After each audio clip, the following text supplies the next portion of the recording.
Oh, hey! I'm glad you're here. After initially retreating into films to avoid social interactions, I eventually saw them as a way to make friends. If a kid was talking about Chuck Norris and Lone Wolf McQuade, I could bring up Cynthia Rothrock and China O'Brien, or Robert Forster and Vigilante. My time growing up in a video store was paying off. I was making friends. And there are a lot of classic buddies and friends in films. Dolph Lundgren and Brandon Lee in Showdown in Little Tokyo, Milo and Otis in Milo and Otis, or Tony Turbo and Orlando Ozone in Breakin' 2 Electric Boogaloo. Many a friendship is forged on screen, but also off screen, through shared cinematic interests. I've said it before in episodes, but I enjoy talking about films for what is there, but also what isn't. And sometimes it's really interesting to apply different themes and symbolism, kind of go with your gut feelings. And that's what we do today. Look, it's well-tread territory as far as the making of this film. People have seen it. They have their favorites. They make lists of which one do you like best. And this episode is not notes on behind the scenes. It's simply me and a friend, one of my favorite people on the planet, sitting and having a conversation like we used to. We used to do this over beers on a porch. So let's get to it. The film is Nightmare on Elm Street 3, The Dream Warriors. The guest is a therapist, and this is VH Us.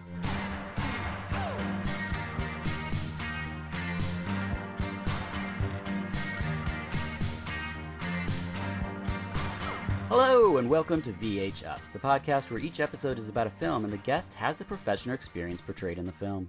My name is Dirk Marshall, and you can find us on Twitter and Instagram at VHS_podcast or at our website, vh-us.com. I'm joined in the studio by Keith Ovelman, who is the therapist and clinical director for Higher Ground Counseling. Thank you for being here. Thank you for inviting me. People can find more about you on your website, highergroundcounseling.com. Can you tell me a little bit about what Higher Ground Counseling is? So Higher Ground Counseling specializes in youth and families that have been affected by sexual and physical abuse. Okay. It kind of started out with a couple of us, just me and a colleague. We set up, we had worked in the field of juvenile justice, and we're kind of like-minded. So we got together, started sharing an office, and we had the idea, it's like, what if we collected really great people that we found in the field over the years, and just built a practice on that. Yeah, so in a way, you're kind of building your own Dream Warriors, if you will. Yeah. And I went to the website, which looks awesome, by the way. I love the little pictures of everybody. Hand in that, but yeah, well, it looks really good. And I love the little pictures of each person and a little synopsis of their specialties. I don't know what all the lettering means, but it seemed like you had a nice, rounded out group of Dream Warriors, if you will, for this episode. So that's fantastic. And you have, is there 2 locations now, or? We do. We have a big Portland one. We call, Higher Ground HQ. And then we have a satellite one that in Newburgh that serves Yamhill County. And then how do you find people to work with? Is it people through the state, or do people come to you, or how do people come to find your services? Initially, it was through contracts, through juvenile departments and Oregon Youth Authority, which is kind of the body that directs kids when they get in the system for whatever reason. And just expanded out from there. So what we found is that there's not many people that are specialized with the heavy work of abuse and violence and child sexual abuse and things like that. So eventually we just expanded out. So it's word of mouth, and now we get private pay, we get, referrals from all over the place. Right. Some of which we can't take, but it's tough. Yeah. Yeah, I've had a few different people on working in the field of mental health, and it seems like it can be kind of daunting, even for people that feel like they need to speak to somebody, to find the right fit. Yeah. It can be pretty tricky. It was sad. That's one of our visions, is there's so much need out there, and there's so much. We have a bunch of people that want to meet that need, and there's way too much need. Right. The stories we get to, where it's like, I went here and they wouldn't return my call, and I called this person. And they have a wait list of 3 months, so we wanted to mitigate that. We wanted to address that, and we wanted to get the best people we could find and just go in as a team. Because part of that, doing that hard work, is you need the support of your colleagues, you need supervisory support where they get the vision and they support you doing your work, and so we take that really seriously. To stay in this field for any amount of time, like a couple of years, you need a lot of support. You can't do it on your own. It's really hard. Well, and you've been working in this field for 26 years, is that correct? Something like that. Yeah. I think so. According to the website, 95. Yeah. So I started. Yeah, I got my bachelor's in early '90s, and back then you could do pretty serious. Looking back, I was like, how'd they let this kid, meet with a suicidal person? Right. The field's changed over the years, but I've been doing social worky type mental health since early '90s. That's a long time to be facing like the darkest subject matter in humanity, basically. Yeah. So it warms my heart to be able to see you smile right now. Yeah. In this episode, we'll be mentioning very real things under the guise of a fantastical film. And should any of this strike a chord with you, any of the listeners, please feel free to start therapy in any form, and I hope you do so. Every area has a variety of resources, and if you don't know where to look, please reach out, and I can try to help navigate you to people who will provide you with sources. The reason I'm joined by Keith is because we're brought together by the film Nightmare on Elm Street 3, The Dream Warriors. Was this a first-time watch for you? I thought it was. I was like, I've never seen this. Yeah. And then it rolled, and I'm like, I remember this. So back when it came out, 89, was it? Yeah, I think so. Late 80s? Yeah. That's when got the VHS tapes. Yes. The VHS store. It's like, we'll get this. We'll have sleepover or whatever. We'll get this and that. So as it kind of rolled on, I'm like, I remember this. I know what's going to happen. Yeah, definitely. It's a silly question for such a well-known film. This is easily the most mainstream of the genre films we've discussed. I had this idea for the second episode in season 1. I had you down for that, and then it's just sort of been a journey. I chose this for a specific reason. Dawkins, right, brother? Mm-hmm. Yeah. The synopsis is a psychiatrist familiar with knife-wielding dream demon Freddy Krueger helps teens at a mental hospital battle the killer who's invading their dreams. At the time of this recording, you can pretty much find it everywhere. I streamed it on Amazon. Shockingly, out of thousands of movies, I don't own a single Nightmare on Elm Street, if you can believe that. It's very strange, but I realized that in the process of this. Let's put the film in context. Our director is Chuck Russell, who did this in 87, The Blob in 88, The Mask in 94, and Eraser with Arnold Schwarzenegger in 96. Cinematographer is Roy H. Wagner. Meat Cleaver Massacre in 77. 9 Deaths of the Ninja in 85. Pray for Death in 85. Witchboard in 86. Return to Horror High and this in 87. And still going, doing some episodes of Ray Donovan lately. Our editor, we have 2. Terry Stokes and Chuck Weiss. Terry did this, The Blob, Suburban Commando, the Hulk Hogan movie, if you ever saw that. No. And Critters 3 and 4. Chuck did Nightmare on Elm Street 3, 4, and 5. So they're well-versed in the Nightmare universe, starting with this. Our actors, we got Heather Langenkamp came back. She did Nightmare on Elm Street 84, Dream Warriors in 87, Shocker in 89, New Nightmare, and she's still going strong. Craig Wasson is our doctor, I believe. He did tons of TV, Schizoid, this movie, Malcolm X was another one he was in. We have Patricia Arquette. This is her first role in 1987. Also known as an additional voice in Uncle Buck, Prayer for the Roller Boys in 1990, True Romance, Ed Wood, Lost Highway Stigmata, Tiptoes, and she just keeps on going. Mm-hmm. This movie also has Zsa Zsa Gabor, Lawrence Fishburne, Dick Cavett, Penelope Sudrow, Jennifer Rubin, and so many more. It's a crazy cast, as it rolls. I mean, I didn't know this, but because Zsa Zsa is credited, it means they shot that whole sequence with Dick Cavett and her with Robert Englund. That's pretty awesome just to have that nestled into the film. Lastly, I just wanted to mention that this film wouldn't be nearly as awesome without the stunt work of Rick Barker and crew, and the awesome special effects team of Doug Bestwich Productions and special makeup effects by the ever-awesome Mark Shostrom, who's been on this podcast. So let's press play on Nightmare on Elm Street 3, The Dream Warriors. We start with a quote from Edgar Allan Poe, "Sleep, those little slices of death, how I loathe them," which is pretty highbrow for a film where one of the main characters is constantly degrading women. And if you listen, that's the sound of the toxic masculinity listeners turning off the podcast. Mm-hmm. We then get odd string sounds, which supposedly are made by Angelo Badalamenti. We see someone is baking in the credits. Oh no, they're crafting. Much worse. It's Patricia Arquette making paper mache. Say that 3 times fast. It's really hard, actually. One year for Christmas, I just wanted to say that I made a paper mache where you do it around the balloon, and I made my brother's head, and I gave it to him. It was the ugliest thing ever. And I was like, here, I made this of you. And he was super gracious and set it down next to him and continued to open presents, only for about an hour later when I gave him a card that had a steak knife and I said, your present's inside your head. And he had to carve into his head, much to the horror of my mother, to retrieve his presents. It was a great time. And that was a good 15 years before the movie Saw. So just wanted to throw that out there. Patricia doesn't want to sleep, so she cranks the tunes and makes some Maxwell House, and I don't mean John Cryer and Hiding Out. It's Into the Fire is the jam by Dokken. Do you have a favorite Dokken album or song? No, Dokken was a little bit out of my range. Little out there? I was kind of hairband guy, but right. more like, I don't know that. You're more like Iron Maiden, though. Iron Maiden and Guns N' Roses. Yeah, Dokken's a little softer. Yeah, a little too soft. Too into girls. Yeah, but by not having one, you've triggered a bonus game. It's Dokken or Durkin. So, real song or one I made up? Hit me. Okay, number 1. Just Got Lucky. Dokken. That's Dokken. Number 2.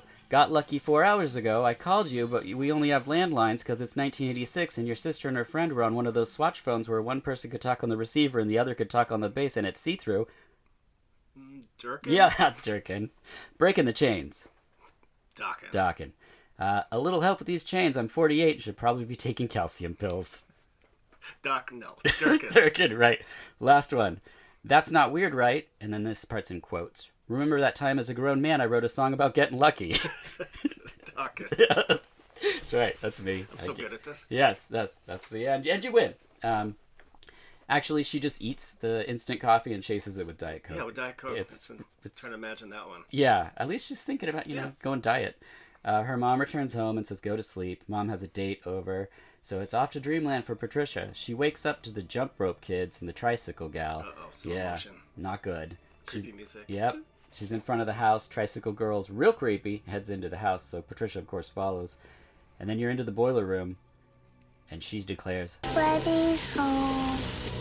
Creepy. Patricia's running in the mud, carrying the little girl who turns into a skeleton. She walks into a room full of dead people just hanging. It's like you just instantly are like, oh, that's right. Definitely a horror movie. She wakes up only to be attacked in the bathroom. This crazy sequence with the sink grabbing her hands. It's very intense. Enter Mom, and Patricia, a.k.a. Kristen, has slashed her wrist. The next scene, we get Lawrence Fishburne in a dock in a hospital setting with a great idea of why it's all happening. A little speech he delivers. Yeah, fucked up chromosomes, man. Think about it. All their parents dropped acid during the 60s. Well, it beats Sim's theory. She thinks it's nothing but sex, drugs, and rock and roll. Shit, that's what keeps people alive. In your 26 years as a therapist, have you worked in a hospital-type setting? Not like that. Yeah. I've worked in clinics, a little bit in jails. Okay. That's more like that locked facility where it's like state-run. Okay. It's really kind of old school. Yes. They don't do that anymore, especially with juveniles. Okay, good. It's a whole different thing, but no, not really. Okay. We get real quick intros to our kids in this scene, and it all happens very fast. They try to sedate Kristen, and she's not having it. Enter the new hotshot intern in this scene, and it's Heather Langenkamp, a.k.a. Nancy's back. The Doc and Heather chat outside, and we learn that the kids all share one thing. Nightmares. Nightmares are their common thread. Right. They seem to share a group delusion, a boogeyman, for lack of a better word. They're so traumatized, they'll do almost anything not to sleep. The doctor then sees a nun and acts like that's the craziest thing he's ever seen. Which later on you're like, oh, I get it. It's supposed to be a big deal. But at first I was like, she's just a nun. Yeah. Like, that's not... It's so weird. Lawrence Fishburne gives Nancy a tour. I'm sorry, Larry Fishburne at the time of this recording.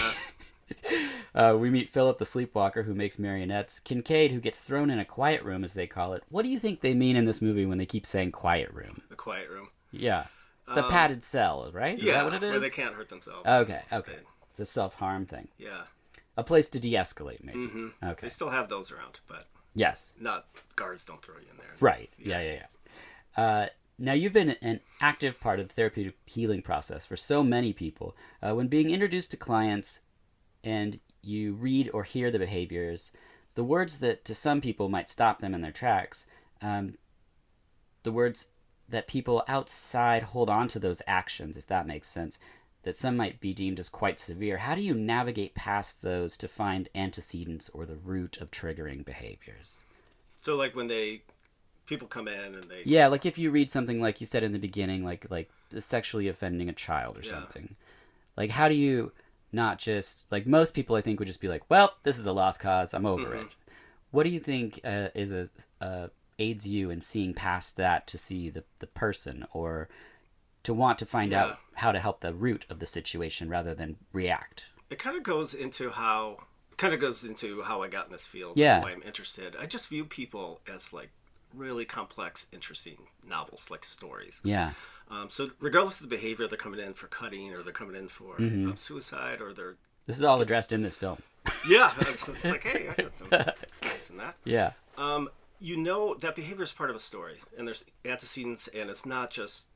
It's for attention. That came up in the movie too. Yes. It's like they're doing it for attention. I've always hated that whenever someone brings it up. Therapists or like foster mom or something like that. They're just doing it for attention. There's always layers. Which is also in this movie. Yeah. The mom is just like, she gave up, you know? Yeah. She's just like, oh, she's just doing it. I've tried so many times. Blah. And you're like, well, but why? Yeah. So I view it as someone in my best days, and most of the time, and like I said, why I got into it was for this. But people come to you, and they're a complex, story that is just waiting. They want to tell the story, and they want to be understood when they tell it, that someone really gets it.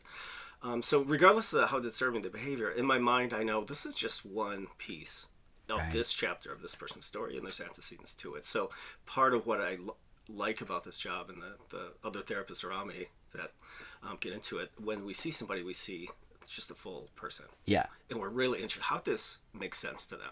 Because every behavior, everything that people do makes sense in their world. Yes. It may not make sense in our world. Sure. But the challenge is, like, for therapists to get inside there and figure out, not from your perspective, therapist's perspective, but why does that behavior make perfect sense from where they're at that moment in time, given their history, their relationship with their father, mother. Right. And so a big part of therapy is just unpacking that and figuring out why those behaviors, troubling as they may be, or scary to us, and be able to sort of wade in there and figure out why that made sense in their story. Sure. Yeah, that makes sense. And you can also, through that, I mean, you're aiding in them processing. That's the difference between someone just shouting stuff out online and being like, I got it out of my system. Yeah. Because then they're still in that, right? But they just have shouted it out. Yeah. And they can just keep going because they're still sort of stuck in that place sometimes. Yeah. And then their place is their place. Right. That doesn't make sense. But if, like, they don't know they're in it. Right. It's like, because they're in it. That doesn't make sense. But so part of our job is to get in there and just kind of grab their hand and say, all right, I see you. I'm with you. Tell me about it. Yeah. I can get out, and a lot of times they're not happy. Sure. They may be externalizing. It's like, if my mom would stop bitching at me, I would be happier, or they have external reasons for their suffering, and sometimes they're there. But most of the time, when you get in a month or two into sessions or something, the layers come out and the history comes out, and they want a guide. They don't want to be there. Right. It's a state of suffering. They're not happy in their world. Right. And they want to be guided out. They just don't know the way out. And that's part of our job. Goosebumps, because that literally happens in this movie. Nancy goes into the dark place that Patricia is stuck in, and she takes her hand, and they lead each other out the first time. Yeah, I got goosebumps too. Yeah. It didn't even hit me. Yeah. Well, see, and I hadn't seen this movie in forever, but there was something about this film, which I know it's definitely more about psycho drugs to stop the dreams than it is about going in and doing the work to help remove the trauma, if you will. But there's also this thing that's happening within this film that I think is very interesting, unintentional or not. And the approaches to it are different. That old, she must have been the psychiatrist. The doctor lady? Doctor, yeah. So that's an approach, especially with teenagers. You can't go in and just like that. Right. From the outside in. You kind of work your way inside to their world and then lead them out. That's how therapy works. Yeah. It's very fascinating. Joey helps a nun who drops some towels, and we get the idea that Joey's kind of lonely. Heather meets with Patricia's mom, and she's awful. We touched on this, that she's just burnt out. She's done. Did you notice anything strange before she made the attempt? Kirsten specializes in strangeness. I've spent thousands on psychiatrists. Did she always have nightmares? No, they've gotten worse since I took away her credit cards. I imagine that first encounters with parents of clients can sometimes be difficult, escalated emotions. How do you navigate those situations? Is it just a necessary thing that you have to meet with the parents because you're really working with the client? Yeah. Do you just not? Do you have to like pick gems and things? I mean, back in they used to call them identified clients. So there's okay. When a family comes to a therapist to help her or whatever, there's always one person's like, this is the problem, or that they have a yes. So once they connect, you realize that there's other, the family members are involved, and you can kind of pull them in. And so to answer your question, I think, the clients, whether they're juveniles or young adults or whatever, come to us. But we talk to the parents, and oftentimes they're really stressed and they're overwhelmed and they need help. They're like, I love this kid. Yeah. I don't want to change, but also part of me, like, I don't know if I can live with him anymore. Yeah. So we give the parents a lot of attention. Okay. It's like, what's it like to be in what's it like for you to be in this situation? Right. And we kind of pull them into, we'll do individual sessions, and then maybe once a month pull the parents in just to do updates and talk about things. And because what we found is like you start with a client, but there's intergenerational patterns, especially sex abuse and physical abuse. It goes back, 50, 60 years. So we pull it off. So it's like, Mom, what was your dad like? Right. How were you disciplined when you were a kid? So you kind of uncover that. A lot spontaneously, they really want help too. They're like, actually, when I was 6, I was sexually abused by my uncle. I never talked to anybody. And it's just, that's what's really gratifying for me. Just, having the identified client and you work with them, but also if you can heal the family tree, that's really where I'm going. Oh, that's the huge. Yeah, you got to heal that tree. Heal the tree. Yeah, there it is. Heather finds Patricia's papier-mâché house, which is weird because it's her house from her childhood, and she takes it pretty well. She's just like, how do you know about this? I would be like, what? We see the doctor look up Heather's medication, which is weird because he's a doctor. We next see Patricia, Patricia drawing the house as she falls asleep. A door opens, in wheels the tricycle, leaving bloody tracks, and then it melts into the floor. It's a great sequence. We get a great gag with a dead pig once she's back in the house again. Suddenly something is burrowing around the room before a giant Freddy snake emerges and is swallowing her.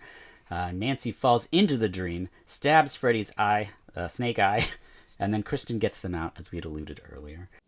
Man of my dreams. He's real, isn't he? He's real. Boom, group session. Doctor says straight talk only. What are the rules for groups like this in a therapeutic setting? The straight talk only. Yeah, straight talk. Part of it, but that comes across as like too adulty. If I'm working a teen group, and I've done a bunch of them. Yeah, a lot. You go toward a group culture, confidentiality, honesty, openness, but part of the therapist's job is just to create the culture of the group that's a helpful group. It's not hurtful, and it's towards rehabilitation and whatever goals that group is. It's not a setting where you pass a stick around and the person that has the stick can talk? Or no. Probably don't want to be giving kids sticks, first of all. No. Groups can get pretty intense. Yeah. But no, there's group rules. But when we do it, we're like, what rules do y'all want for yourselves? And given, this could be intense, I want to create a space. Sure. So therapists have the big goal of a safe space. You can talk about anything. It's confidential. And it's a place where people can make changes if they choose to. So it's voluntary. Right. And then the group comes up with their own rules. And they come up with better rules than I ever could. That's so interesting. Yeah. Huh. Next we meet Will. He's in a wheelchair. Kincaid keeps chiming in with negative jokes. I'm Jennifer Caulfield. And as soon as I get out of here, I'm going to Los Angeles to be an actress. I'm going to be on TV. Yeah, lifestyle of the rich and psychotic. Screw you. Is there a term for these interruptions? Because it seems very disruptive to the group. Not that I know of. No. There probably is. But... It's not like crosstalk or something. I just feel like there's something that you'd be like, hey, what is it called? You're not having a negative thought, or it's some sort of pop-up situation is happening with Kincaid that he feels that he needs to chime in with all of these quips and things. And I'm like, there's a difference between straight talk and just kind of being a bully in the room, right? Yeah. Like, I mean, who wants to share with Kincaid in there? Just, that would have to be addressed. Yes. Yes. Like, wait a minute. Kincaid, this is a safe space for everybody. What are the benefits of, say, group therapy versus individual? Like, you've mentioned a balance for the two things. Yeah. The pros of group is you can talk about stuff, but you also have more witnesses to that. Okay.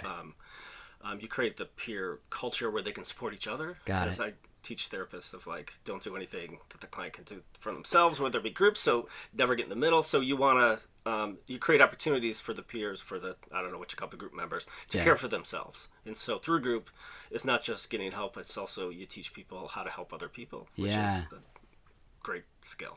Oh, it's amazing. Yeah. One-on-one, you can get deeper on stuff. So people have deep, dark secrets. They don't want, that's a tough thing to be. For people in group, because they're really afraid of the reaction, you know. So you kind of have to work through that. It's like, are you afraid to? I'm gonna be embarrassed. Someone's gonna make fun of me and whatever. So sometimes I'll do individuals and then work through those deep dark secrets and then help them approach how to talk to the group about it. Yeah. Yeah, so groups can be really powerful. They can also be really damaging. So the field is kind of getting away from groups because it takes a certain level of expertise to kind of keep it healthy, because it can go down, especially with teenagers. Oh, yeah. And I've done some adult groups too. It's less so with that. But if the culture of the group is hurtful, or there's always like things under the surface, if or Kincaid is there. Yeah, you have those guys that are like, well, this group is for you, it's not for me, and you know, there's a lot of dynamics. So when you're a group leader, you're less a therapist, more like a conductor, or someone sort of like, shoop, you let bring that person up. And, okay, Jason, that makes what do you sense. think about what he said? That's similar to what you were.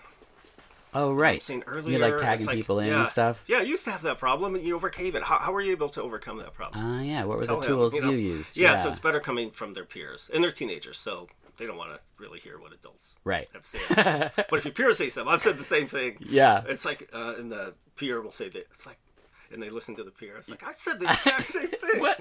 I said it first. So you go with the flow. You don't try to fight it. Yeah. The movie is sort of like the adults in control coming outside in. It's like, you need to do this. And this just doesn't, it's not effective. Well, they're definitely not listening in this movie. Like, they're definitely doctors and not therapists like we're talking about.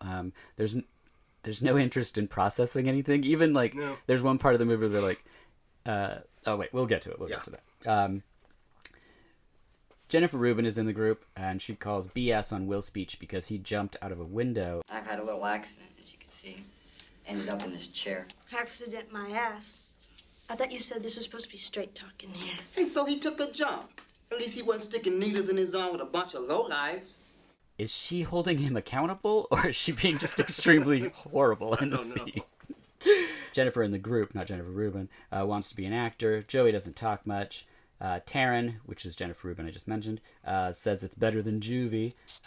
Growing up at a video store, I first saw her in this role and then in a later film, and that solidified Jennifer Rubin as like one of my favorite actresses, although a lot of people don't know her out of the genre. Taryn then says, you all keep saying that we have mass psychosis, which seems like a damaging label. One nurse says that they are products of guilt, psychological scars stemming from moral conflicts, and overt sexuality. What does that mean, and is it possible to unpack it? Their product... I mean, having yourself described as a product of guilt, that's a nightmare. And then a psychological scar stemming from moral conflicts and overt sexuality. I mean, they're teenagers. Yeah. It's like, I don't know, that's just so cruel. I heard that term too. Yeah. I thought back like at the time of like the teenage expression of sexuality, there's certain things that, like you can have those feelings, but if you express it overtly or too much, it's pathological. It's problematic. Listen to too much Dawkins. Then they'll do it. There's going to be issues.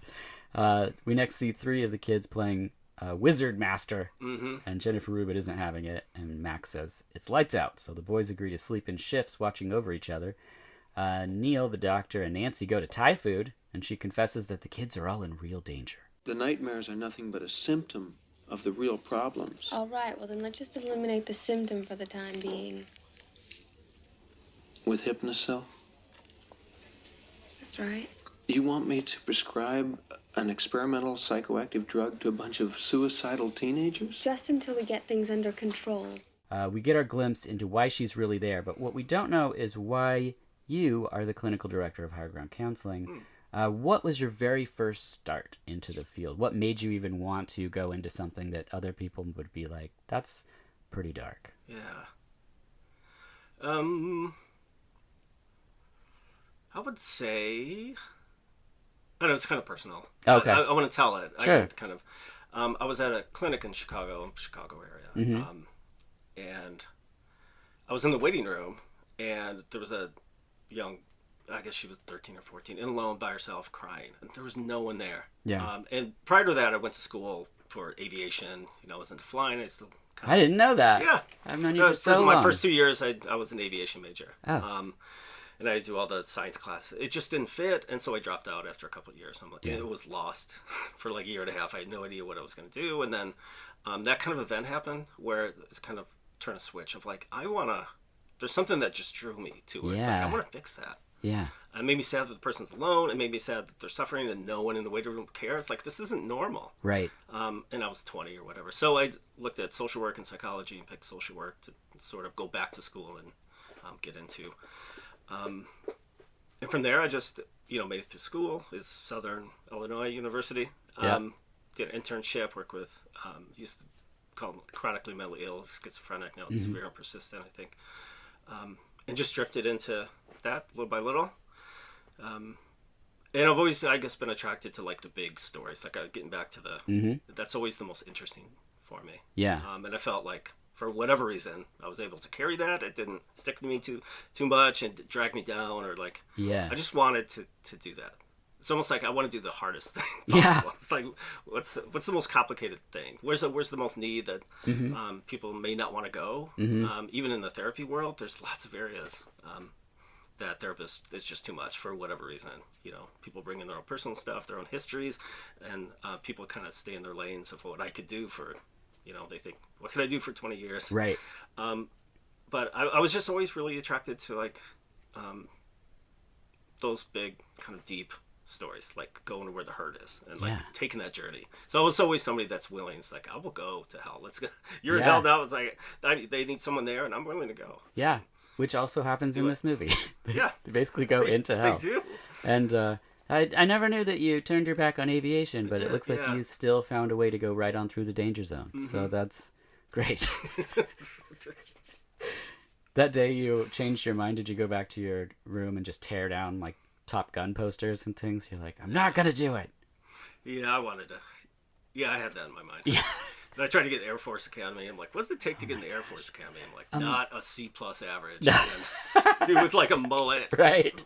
It's like, no, I don't fit into. Do I have to button his shirt or can I just? Wow, that is fascinating. Nancy says that she wants to have all the kids put on Hypnosil, and the doc says no. Back at the hospital, we get a claymation stop-motion Freddy as he strings up the boy by his legs and his arm veins. Yeah. It's a sequence that was really intense when I was a kid. I was it's still kind of is. It's so graphic. I had to look away. It's like, pretty crazy. Yeah. Joey wakes up everyone, but Philip gets cut loose. It's a great time to cut you loose, so here is a word from our sponsor.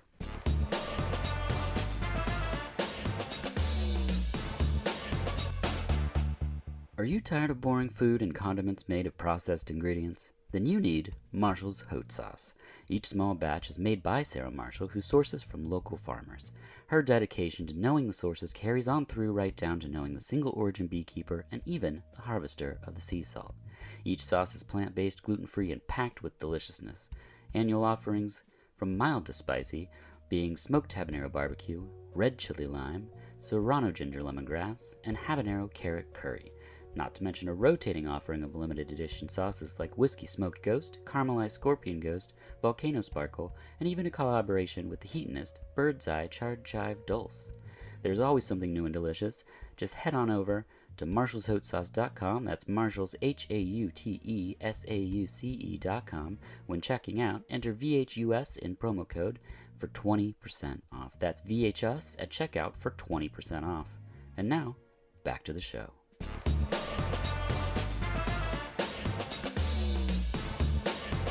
We're back! It's the next day. Doc holds another group and says everyone gets their feelings out in the open. Should they be doing individuals first before going into a group after their friend commits suicide?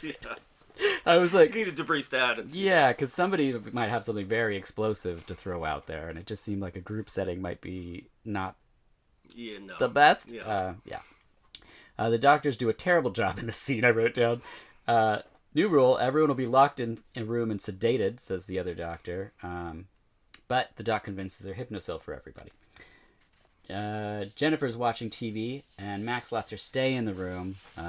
Bad move, Larry Fishburne. Mm-hmm. Gross man approaches Taryn in the hallway, offering her drugs. That guy? Who hired him? Why is he... It's like, where'd he come from? Yeah. He's just in this one sequence. It's so gross. Jennifer's still watching TV as Zsa Zsa Gabor is on the TV, and suddenly it's Freddy that's interviewing. I think you should study, work, and then maybe you can make it. Can I ask you something? Certainly. Who gives a fuck what you think? She approaches the TV, which sprouts arms in Freddy's head. We get a one-liner that it's TV time. Sit, Jennifer.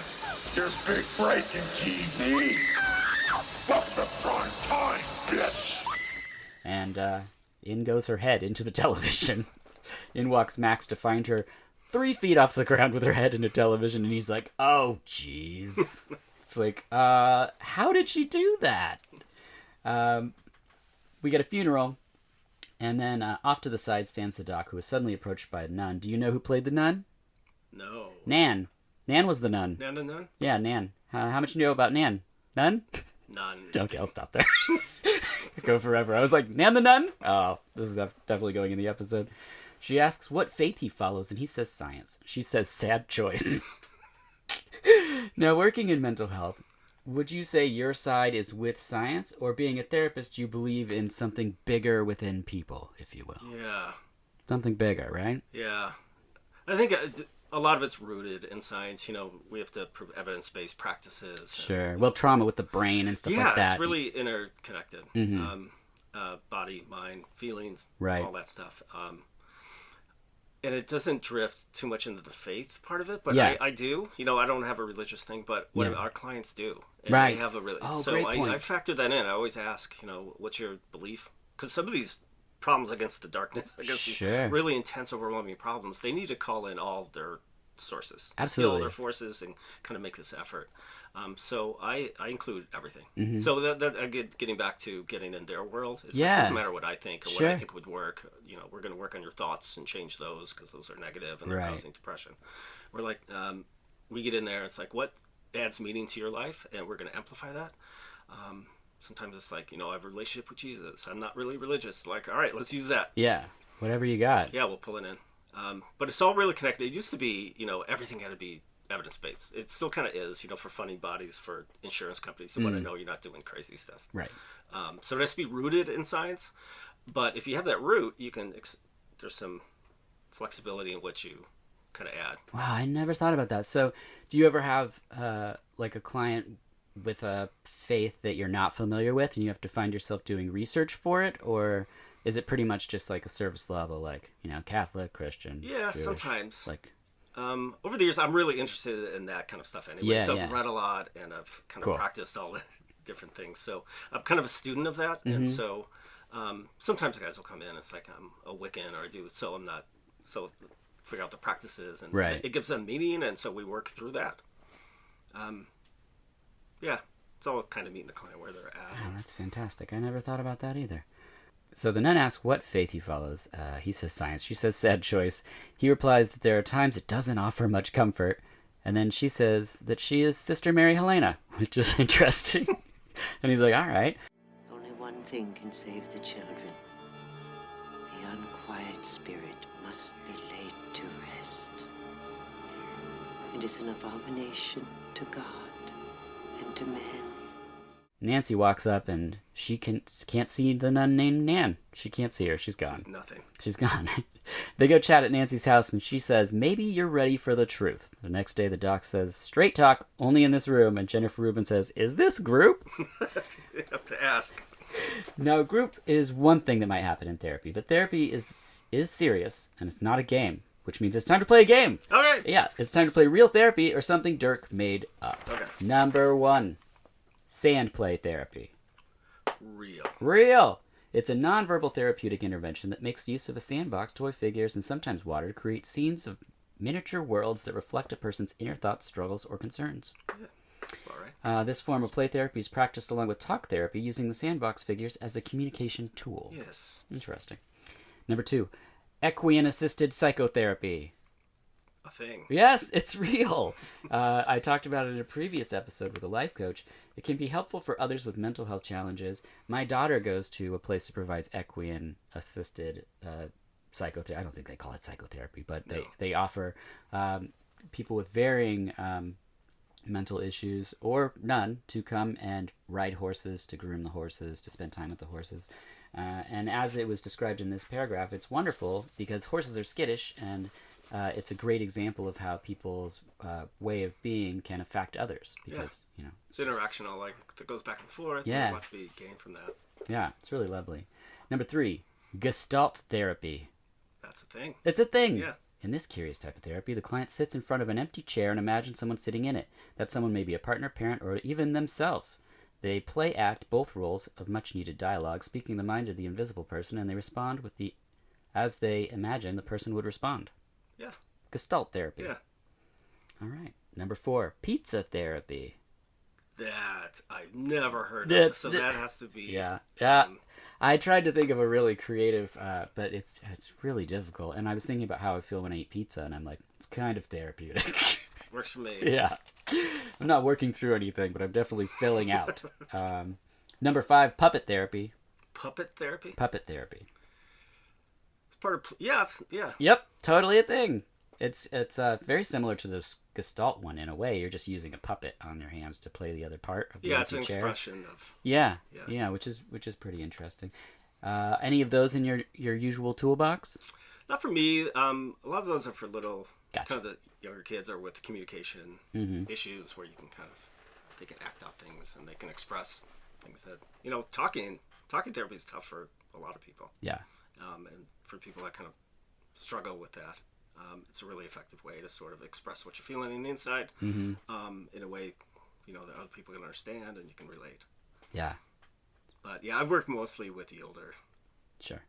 Teenagers aren't going to pick up a puppet and take it seriously. You keep toys in there. Sure. Sometimes you'll get stuck and talk about stuff, and we always keep little gadgets around. Don't just pick it up and it facilitates a lot of stuff. Oh, I bet. Nancy then says, I know who's trying to kill you. Don't humor us. We're not in the mood. He wears a dirty brown hat. He's horribly burned. He has razors on his right hand. Who is he? His name is Freddy Krueger. He was a child murderer before he died. And after he died, well, he became something worse. All their parents are who killed Freddy. The group is the last of the Elm Street kids, which is a wonderful plot device. Kristen is the key. Nancy says, you all have an inner strength. Now, you clearly have an inner strength to be helping people for so long. One thing that always interests me is what one does for self-care. So if you're wading through the sometimes very, very dark corners of the human experience, how do you keep yourself able to burn bright for those in need? I think it varies with different people. People do things. Sure. What I've noticed in talking to veteran therapists who've been doing it more than 5 or 10 years is it usually doesn't involve a lot of people. Okay. It's like I knit, I go hiking, I go... It's individual stuff. Yeah, it's almost like most of us are introverts, so we kind of need to fill our gas tank somehow, and people tend to be, problems and dealing with that can be really draining. Because you're dealing with people, so you need less people for that part. Yeah. So sometimes hanging out with friends helps, if you're more extroverted or whatever, but for a lot of us, it's just kind of, I just want to be alone. I want to go into nature is pretty common where you kind of get filled up. But yeah, it's usually not doing a lot of social stuff. Right. For me, at least. Yeah. Myself, no, that totally makes sense. Watching stupid stuff on Netflix. Yeah. Yeah. My wife used to work with you, and oftentimes she would come home from work, and we just had to make a rule that I wouldn't talk to her for about an hour. Yeah. And that was like her transition from being open and available and supporting, the people in this setting, and then transitioning back to just being herself, you know? Mm-hmm. And I would have, like, sometimes I worked 5 weeks and then would have a week to 2 weeks off because it was a year-round system that I worked in. And so by the second day, I'm, like, chomping at the bit for her to get home because I'm, like, you know, like dogs when they come running to the door. And I'm like, yeah. And she's like, you know, I'm like, do you want to know why I'm wearing this army helmet? And she's like, no, I don't. No, I see that you built a car out of pillows in the living room. You know, it's like, so then I learned, like, okay, give you some time and refill the tank. We get hypnosis. This is a real thing that people use. What is hypnosis? Hypnosis is a technique you have to be certified in. Everybody can do it. So it's complicated, but like different levels of consciousness, and hypnosis kind of brings you down into in between sleep and consciousness. So there's like an active layer there that you can affect, change. Okay. So these for trauma stuff to like undo.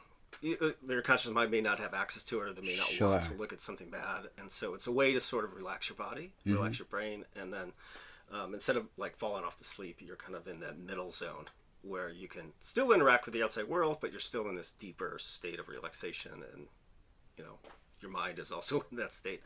And so within that state, you can approach things in not this super fearful way. So you can drift back and into your past and look at things. You can, the therapist can suggest things. Right. The world is... Don't smoke cigarettes. Yeah. And then when you drift back your conscious mind, it's still, a lot of our consciousness is informed by subconscious and all those deeper things, and it kind of bubbles up, and we don't know that they're there. So it's a way to make those deeper things, darker things kind of buried more to the surface, so you can process and deal with them. And like I said, you can also put little things in there, positive affirmations, or you're gonna quit, or when you see a cigarette, you're gonna feel nauseous, and then people wake up or come out of it and they can integrate it into their life. Ugh, parliaments. That's cool. And what is the difference between that and something like EMDR? So it's similar. EMDR has to do with the eye movement. So, and a lot of people don't know what this is, so please mention what eye motion... Desensitization and reprocessing. Yes. So it is also a technique you got to be certified in, not as deep as hypnotherapy because there's a lot more to it. This is fascinating to me. What they found, and the person who created it found that if you think about the bad thing, because what trauma does, it creates a memory that you can't let go of. It's almost like I hope no one's listening to this that knows, but just to simplify it. Yeah. Bad memories are kind of put in a different part of the brain where they can't be processed like normal memories.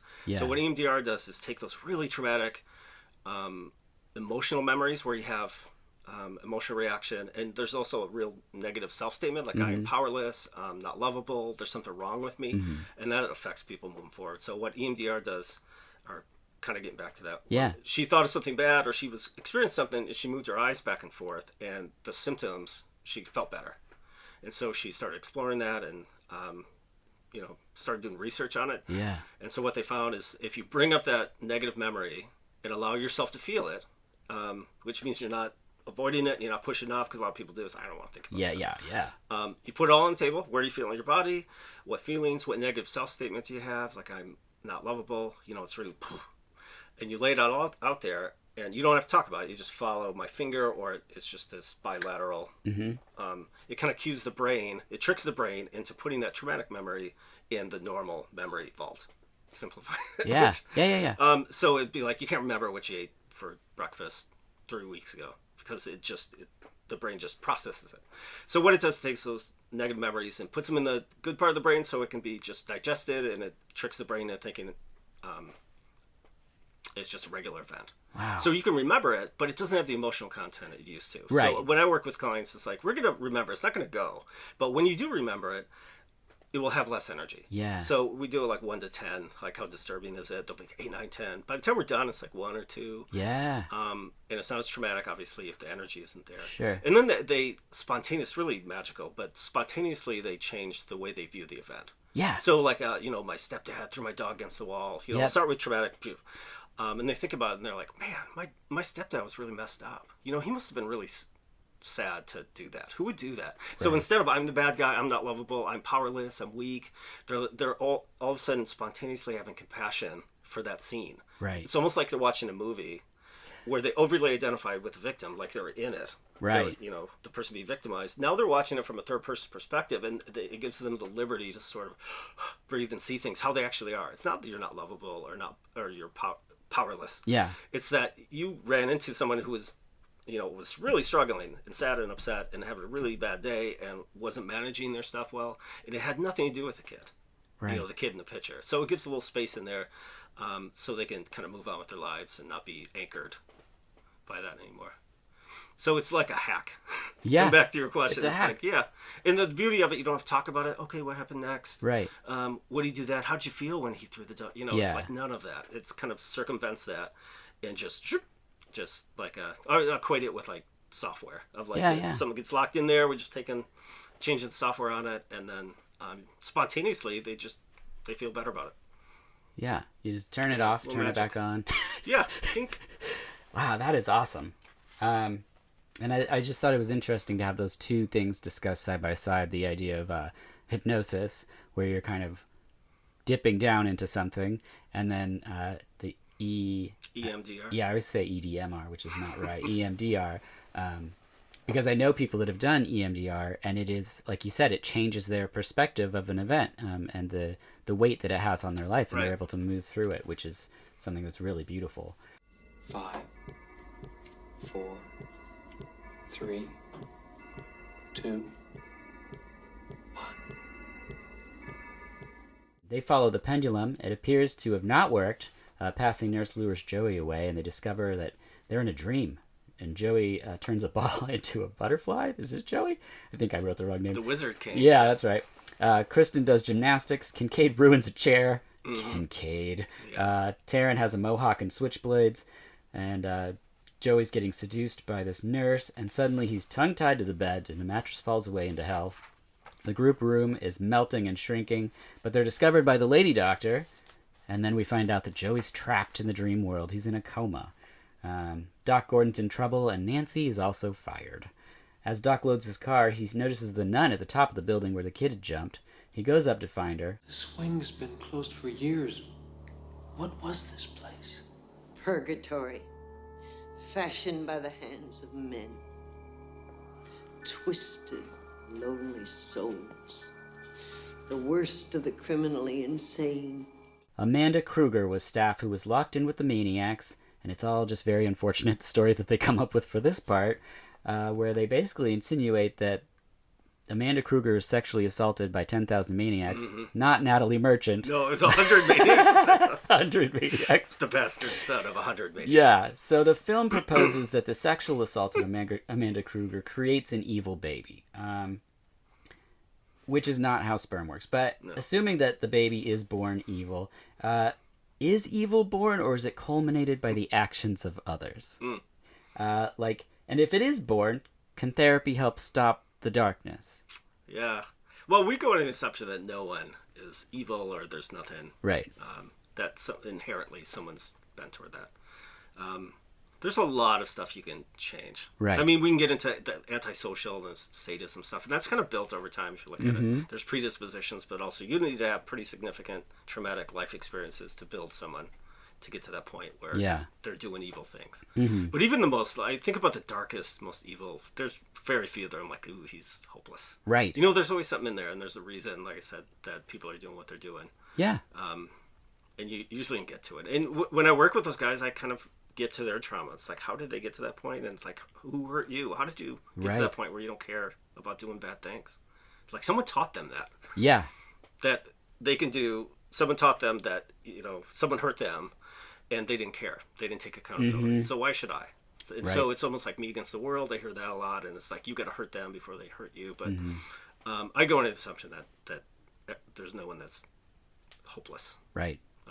There's been a few people like that person's kind of hopeless. And that the sadism and the antisocial, you know, that's almost impossible to treat it because the brain develops differently with those kids that are like, but heavily abused, neglected, and just the brain develops in that way. So it's part of the brain doesn't fire the compassion and the part that feels guilty or feels shame and stuff. Yeah. It's just not there, and it's almost weirdly it's not their fault. Their behaviors are their choices, but it's like I think it's more akin to like autism, and I think there's the like research is kind of going that spectrum. way. Yeah, they do. Yeah, so if they did a brain scan on Freddy Krueger or something, Right. Well, there would be parts of the brain that aren't firing that rest of us Right. humans have. And so is it his fault? Yes. Is it not his fault? Kinda.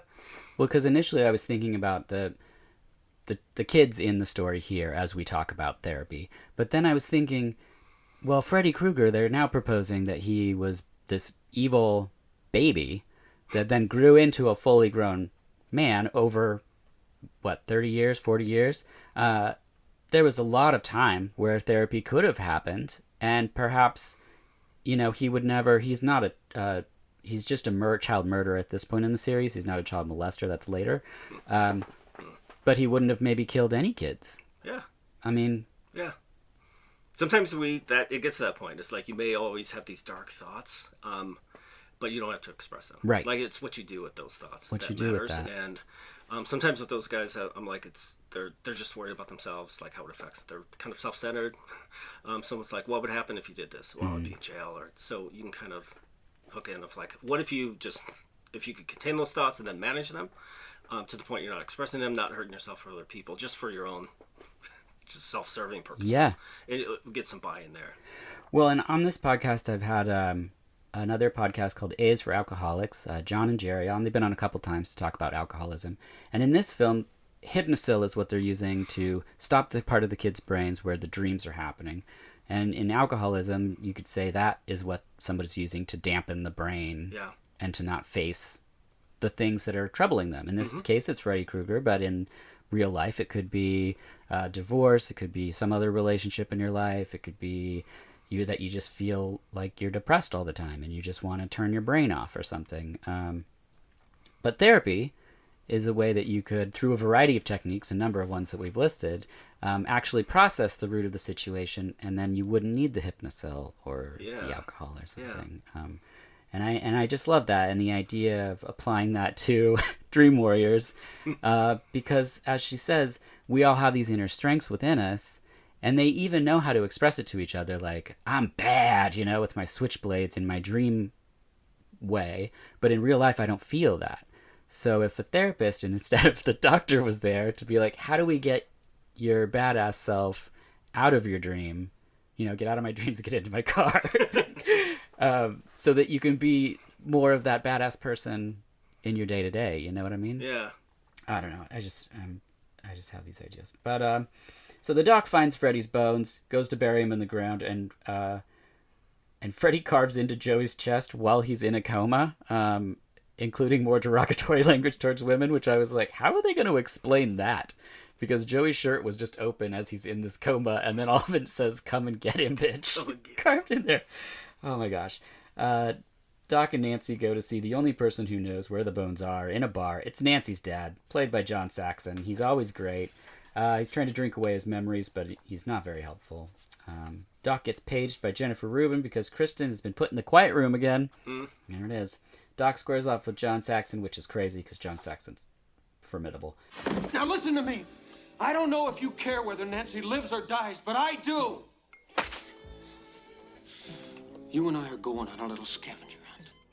Doc steals holy water, which has to be a sin. I mean, they keep doing this in movies. I feel like they should write it into Catholic churches, like, do not steal our holy water. Like, first of all, you're putting a dirty bottle into the water that we have holy. It's a rude move. They dumped out the alcohol. Yeah. So as he's filling, I'm like, there's booze in the holy water now. 40 proof. It's so gross. Nancy tries to get past Lawrence Fishburne, but he says she can say goodbye to the kids in the TV room. John Saxon, who is wasted, then drives Doc and him to a junkyard. He's like, he could barely form a sentence in the last scene, and all of a sudden he's behind the wheel. And he's a cop, which, okay. Nancy gets the group together and says, it's straight talk time. How that's not the log line, I don't know. They're going in, and Christopher Nolan clearly stole all of this for Inception. He just saw this and thought, I'll make it with men, and nobody will have feelings. They made it in, but they're instantly separated, and Christina's right back at the beginning of the film. We're right into the fire. She's being put to bed by Mom, but it's Freddy that's there and beheads the mom. Please, Mom, I just don't want to be alone. I said, where's the fucking bourbon? You should listen to your mother. God damn it, Kristen, you ruin everything. Every time I bring a man home, you spoil it. You know what your shrink says? You're just trying to get a little attention. In a great little special effects shot as he's holding her severed head. And the head keeps talking. Keeps talking, yeah. She leaps out the window, and we're in the house again. Taryn hears something and comes out with the switchblades.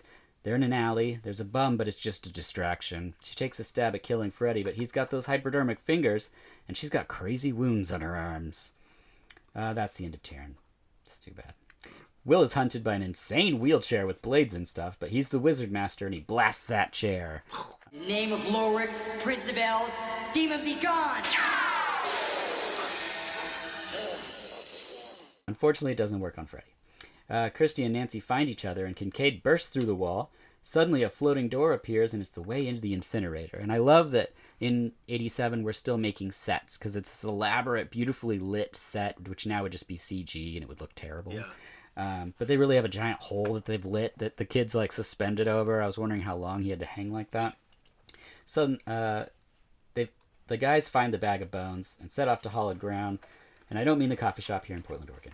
The kids reach the boiler and find Joey there in a pit, still tongue-tied. They pull Joey up, and then we have a battle. We get the Screaming Soul chess piece of Freddy Krueger, which is just iconic, I guess I'd say.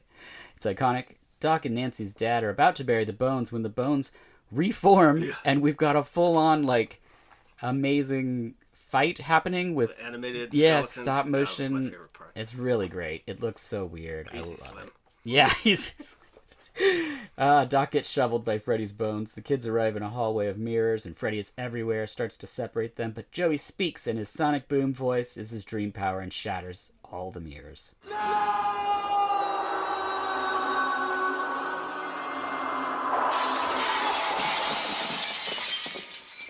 Now, Joey stopped talking. He lost his ability to advocate for himself. However, in this moment, it returns, and there's something I think really beautiful about that idea. Mm-hmm. John Saxon's ghost appears, and psych, it's Freddy, and stabs Nancy. Then Nancy stabs him with his own glove. Doc wakes up, throws the bones in a hole, and pours the holy water. Nancy dies, and then there's a funeral, and we see the nun. It's Nan. Or should we say, Amanda Krueger?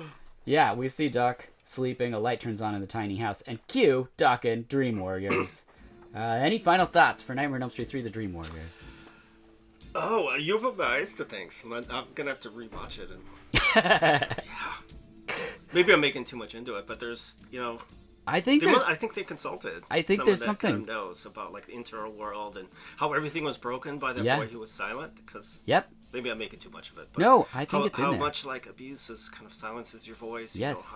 And then Goosebumps. Someone expressing their voice just breaks it all. Shatters it. Not for themselves, but everybody else too. Yeah. I think that's beautiful. Yeah. I'm probably looking too much into attention, but that's what I want to take from it. Yeah, I totally agree. I think it's there. I think that you can apply trauma, and they say the only thing these kids share is nightmares, but they all have their own things they're battling, and they're all unlocking inner strengths. And I think a lot of horror movies, that's the journey you see, is the person starting in the beginning, they're being traumatized by whatever, and then they survive by a strength within them that they didn't even know they had. Yeah.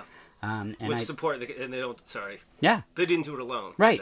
Right. You need other people to journey you out. You can't do it by yourself, and I found that to be the case too. Yeah, and I think that's. I mean, you talk to people that are in therapy, anyone that's in active therapy or that has been in therapy, and there's a similar journey. There's something within them, and good therapists like yourself, where you're not taking the credit for what they're doing, you're like holding their hand and leading them through something. I just think that's a beautiful thing, and you see little blips of that in a movie that people just be like, that was badass, bro. Yeah. But like, there's some pretty amazing stuff in there. I think so. Yeah. This brings us to the final section of questions. That's just about you. Okay. Are there any common misconceptions about being a therapist? I think one of them is that all therapists are great. And because they're therapists, so they have a degree and they have letters, that they're really good at what they do and they have some magical ability. What I've found over the years, like I said, 25 years or whatever. 26. There's really great ones. Yeah. And there's some mediocre and there's some really bad ones. Yeah. So I think therapists are regular people. And you go to school for a year and a half. You get a little bit of training, how to listen, how to paraphrase, and then you're kind of on your own. Sometimes you get a good supervisor that helps you build skills. Sometimes you don't. Right. So that's been kind of something I had to wrap my brain around. Because I came up looking at therapists, I could never do what they do. That's magic. Yeah. And I had the good fortune to be around really good therapists and mentors and watch people like, wow, I could never do that. But being in the field this long, it's like, there's some mediocrity. Yeah. And I have compassion for it. I'm like, they're trying. It's a hard job. Well, I wonder, and let me put this to you. I think as humans, it's something our brains constantly want to do is simplify situations. So when we see things, be like, oh, that goes in this bucket over here. And so in dealing with humans even, it'd be like, oh, self-harm, that goes in the self-harm bucket over here. But like you said, I still view each person as an individual, and their individual map or puzzle is like what I want to, their story, you said, is look at. I think that is one of the key things for you surviving the 26 years and still having the strength to want to shine light in darkness, is that because it's easy for us to try to simplify those things, put everyone in their buckets, and then you're probably not the best therapist because you're not really listening to the individual story, if you will. But because I know that Sarah and I would talk about social work and be like, it's either going to change you or you can change, hopefully, a person, but you won't be able to change the whole system. Right. And that can really beat people down, I think, as well. What is a good lake? What is a good day like for you as a therapist? Yeah, one of the other misconceptions is therapists just sit. It's kind of to answer your question, is they just sit and meet with people all day. But probably 50% is doing insurance forms and doing kind of odious paperwork tasks and doing this and that.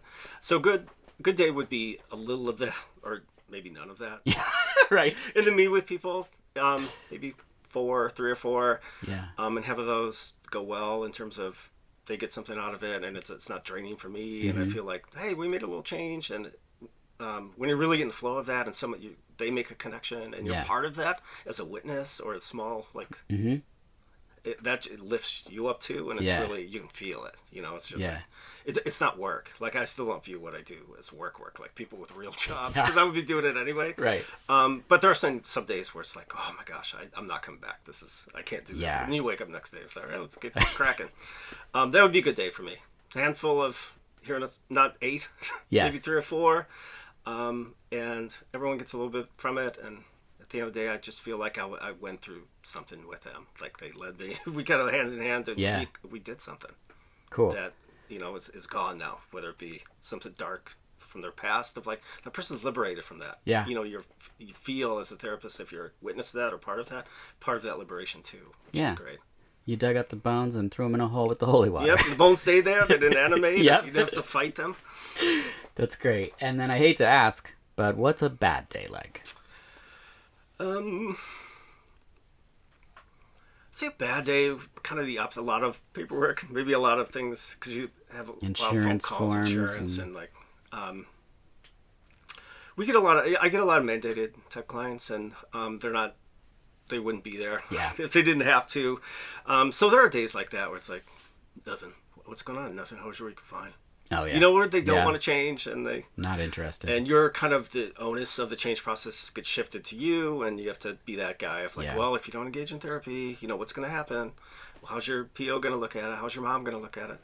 And that's always the hardest part. Doesn't feel great. It's not, for me, it's not dealing with the really hard problems. It's dealing with the motivation of like, geez, I care about this person's future more than they do sometimes. Right. And you feel like you're pulling this donkey. Yeah. Instead of. Oh, totally. Yeah.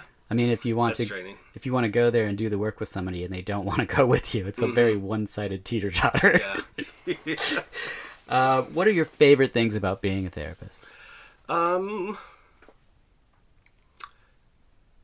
I would say now it's just because they do a lot of supervision and helping therapists deal with problems. Right. And my favorite thing is keeping good people in the field and inspiring them, because really the therapists, especially the ones at higher ground, they don't need much. Yeah. And they've never gotten it maybe in the past of like, you were awesome, thank you for doing this, or whatever. Maybe it's like giving cookies or doing just something, noticing them. A variety of drinks in the fridge. Pardon me? A variety of drinks in the fridge. Yeah, whatever you want. And people are different, but usually, most really good therapists, they don't need much. You know, they're givers by nature. They're kind of in here to hear other people's stories, not vice versa. You know, they give 90% and take hardly, 10, whatever. So that really gets me going. Yeah. It's really when I know that I'm helping them do their job the way they want to. Yeah.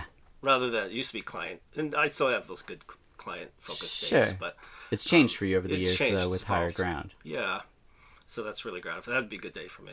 Yeah, that's exciting to find another tier to something you've been doing for so long.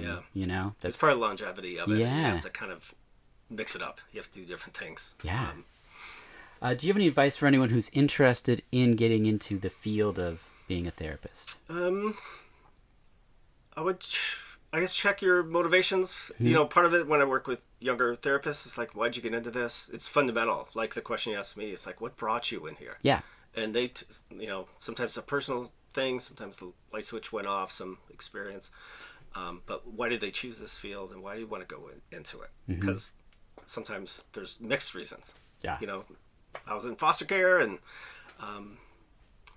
I want to be that person for my clients that I wish I would have had, which is kind of a personal reason. Right. It's not, for me, it's like, I just want to end suffering. Yeah. I want to end the cycle of sexual abuse. I'm not going to win, but I'm going to die trying. Yeah. And some people are kind of in it for different reasons, so kind of sussing those out. Because their motivations for going in, it's going to be what's going to sustain them over time, and you can't cover that very long. And a big chunk of people that go to school for it are gone in the first 5 years, for various reasons. But I would say, find a team. You need to be supported. You need to find like-minded people. You need a supervisor that supports you and it's not worried just about hours, because they have to keep the lights open. They want your professional development. They want to keep you in the field. They want to support whatever your goals are, because you can't do it alone. Right. I couldn't have. You got to keep that tree healthy. Yep. Keep that tree healthy. An arborist. Straight talk. Keep that tree healthy. That brings us to the last question. It's my favorite question. Keith, what are your dreams like? Are they work-related, not work-related, random? They used to be work-related. So they kind of shift. I think like you take on a lot of darkness, and sometimes that gets in your dream, or I'd have really dark ones. So like someone's shooting me, or someone's like, it doesn't bother me. Almost like when I work in the field around that, it just gives you a shell. So I weird things happen, but I don't get terrified. But it's like, oh, that sucks. Yeah.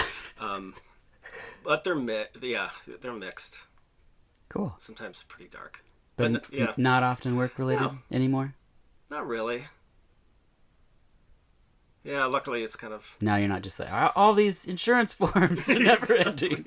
Yeah, it's more like that. Devin, fill these out for me. And he's like, I got too many over here too. No. A little bit. Well, Keith, thank you so much for coming on this episode. I really appreciate it. Thank you for revisiting Nightmare on Elm Street 3, The Dream Warriors. Thank you so much. Thanks for having me. Yay!